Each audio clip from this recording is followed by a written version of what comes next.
उदालगुरि जिल्लानि माजबा दखरा हाग्रा बिफाननि मोनसे गिदिर जाफुंसारनाय गोबां बिबांनि आयेन बेरेखा बाथामजों लोगोसे ट्राकखौ हमदों।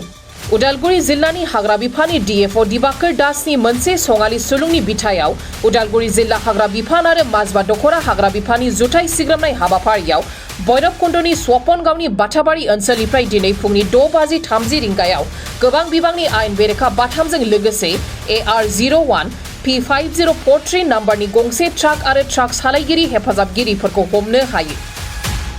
माजबा दखरा हाग्रा बिफाननि बेद बिबानगिरि मन्टु बर'आ मिथिहोनाय बायदिब्ला बे सिग्रोमनाय हाबाफारिखौ माजबा दखरा हाग्रा बिफाननि बिबानगिरि जगदीश बसुमतारीनि दैदेननायाव लानाय जादों।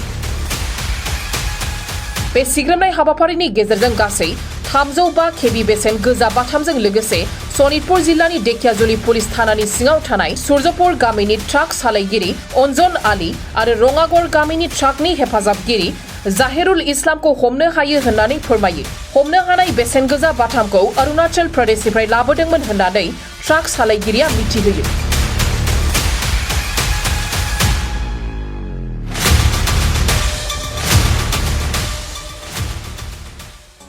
এনেকৈ স্বপনগাঁও ভৈৰৱকুণ্ড নদী আপোনাৰ এই নদীটো ধনশিৰি ৰিভাৰটো পাৰ হৈ যায়।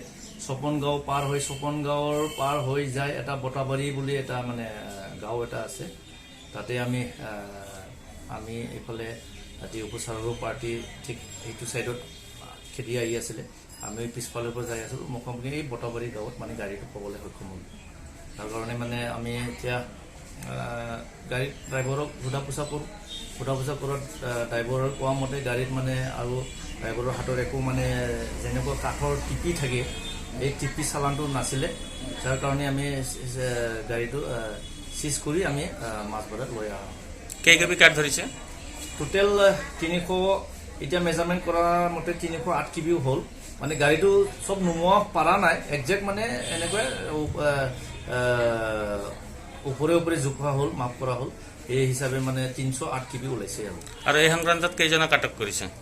এতিয়া 3জন আছিলে। এজনটো মানে কেনেকুৱা বৰষুণৰ সুযোগ লৈ মানে কেনেকুৱা পলাল সেইটো এজনটো মানে গাড়ীৰ পৰাই কেনেকুৱা জাপ মাৰি পলাল এইটো মানে নাপালোঁ। এতিয়া 2জনে পাইছোঁ, ড্ৰাইভাৰ এজন আৰু হেণ্ডেলমেন এটা। গাড়ীৰ নম্বৰ হ'ল AR01 P5043। তেখেতসকলক জেল হাজতলৈ প্ৰেৰণ কৰা হ'ব নেকি? এতিয়াতো জেললৈ দিব লাগিব, কাৰণ চাওঁ তথাপিও ডিউপো ছাৰক এবাৰ টাচ কৰি লওঁ, সুধি লওঁ ডিউপো ছাৰে যি কয় সেই হিচাপে। অনুমানিক কিমান টকাৰ কাঠখিনি হ'ব?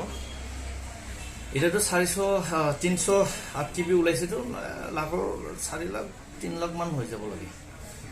ওপৰতো হ'ব পাৰে। দামখিনি অলপ মাৰ্কেট প্ৰাইচটো ডিপাৰ্টমেণ্টৰ কষ্ট আৰু মাৰ্কেট লেভেলৰ প্ৰাইচটো অলপ বেছি হয়তো 4 লাখ 5 লাখৰ ভিতৰতো আহিব লাগে।